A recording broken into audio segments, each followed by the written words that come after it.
upbringing. And one of the great concepts that I got out of a book called Think and Grow Rich, Napoleon Hill, was that within the seed of every single problem contains its very solution. No matter what the problem is that we see in the world, what the problem is we see in ourselves, in a partner, somebody else, whatever, the seed of the solution is built into the problem. So it's kind of like we have to shift our awareness away from morbidity, lethargy, negativity, get out of that straitjacket that most of the human race is kind of like bound up in right now, that's filtering their entire perspective through the lens of fear, which is really just a hypnotic spell, and always activating solution. What's the solution to this? Okay, I know what the obstacle is. Okay, how do we create a solution out of this instantly? Like right now.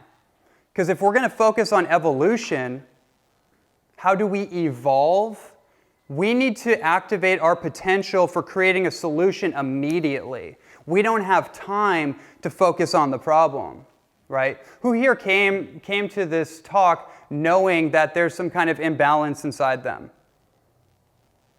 Or maybe you're guesstimating, you're approximating, you feel like, oh, you know what, there might be something off.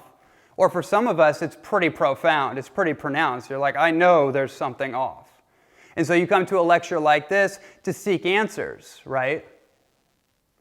So once we know what the issue is, we're going to go right to the solution and just bypass that whole incremental process of like, okay, well, I got to take it day by day, and then I'm just going to work with the issue. You know, that's a whole thing in of itself, which I won't dive into. We're going to go right into it right now, okay? So how I'd love to just open this up is really one of the most profound quotes that I received from one of my mentors, Walter Russell, who was a great mystic and Renaissance man of the mid-1900s. If you don't know who Walter Russell is, you need to look it up. Walter Russell. What's crazy about this connection? Sometimes you feel like you have a karmic connection with someone, like a Rudolf Steiner, even like an Edgar Cayce or a Leonardo da Vinci, for me, Bruce Lee. Like there's an inherent like characteristic built into those archetypes that I respond to. And Walter Russell, I was reading a book called The Man Who Discovered the Secrets of the Universe by this man named Glenn Clark. And it's a biography on Walter Russell. And what's crazy is I open up the book and I read the introduction and I find out Walter Russell was born on May 19th and he died at 92 on May 19th. Now that's crazy, but what's even crazier is my birthday is on May 19th. So I was like, got it. Okay, I'm going to order every single one of his books. I'm going to dive into this full on. Pulled out some interesting things. He has a book called Genius is Inherent in Everyone. The quote that comes out of that book that smacked me right in the face was that genius is self-bestowed. Mediocrity is self-inflicted. Say it one more time. Mediocrity is self-inflicted, but genius is self-bestowed. It's something you bestow upon yourself. It's not a permission slip that you get from someone else, right? Some kind of like authoritative figure. It's something you actually have to give yourself permission to activate. That's kind of a theme here, what we're going to dive into. Because for me to bring together all these seemingly diametrically opposed elements has been a journey. And as I've tuned up my nutrition, as I've practiced cyclic fasting, which we can get into later, as I've opened up the circuitry in this human vessel, I've actually my brain is operating differently than it used to be. It used to be hard for me to like study something because I didn't grow up scientifically inclined. I was more like philosophically inclined. And now like the way my brain works is that I start to get these holographic maps and I see the constellation of data points that just kind of come out to me. And that's why I like studying all kinds of different things, esoteric information, because I know at some point when I'm taking a nap, I go for a walk, it's going to all come together. And so that's kind of what I'm going to try to bridge for you guys. So the first thing, hormones. Hormones, this is a humongous topic, and the initial thing to do in this topic to talk about is all the chemistry, all the science, which I could wrap your head around for days, but I'm going to go a different route. I'm going to come at this from a different angle. We'll get there. We will get there, but first we got to actually understand our masculine and feminine fundamental differences in how we actually operate in the world as men and women. This is one of the key things. I got this from one of my mentors, John Gray. You know John Gray? Men are from Mars, women are from Venus. One of the best-selling authors in the world. I'm going to be on a phone call with him next week because we have an interview we're doing together for my radio show. Which is another thing you guys need to check out. But so I've been tuning back into his work, and it's just another thing, just all these connecting dots. So before we get to that point, though, I think it's really good to understand the energetic perspective. And the one that I like the most, not just talking about energy, you're made of energy, right? It's actually a little more practical. There's levitative energies and there's gravitational energies that dictate our atmosphere, our biosphere, our geosphere, right? If you want to kind of understand the world we live in biospherically, it's our geosphere, which is the earth, so like grounding, getting a barefoot connection to the earth.